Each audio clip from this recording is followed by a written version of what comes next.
Seorang mahasiswa Fakultas Kedokteran di Universitas Hasanuddin Makassar dilaporkan hilang.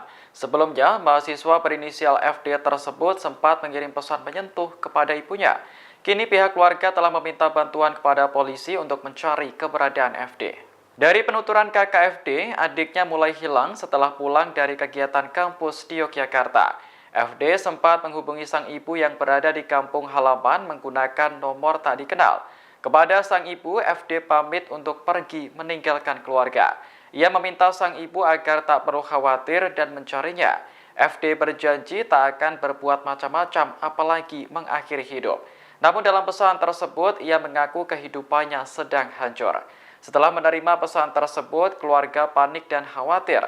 Kakak FD khawatir jika sang adik mengikuti jaringan radikal. Sebab dalam beberapa waktu terakhir, ia melihat FD cenderung diam tak seperti biasanya. Saat ini, pihak kepolisian dari Polrestabes Makassar telah menindaklanjuti laporan dari keluarga FD. Selain melapor ke polisi, keluarga juga meminta bantuan kepada pihak kampus dan rekan FD.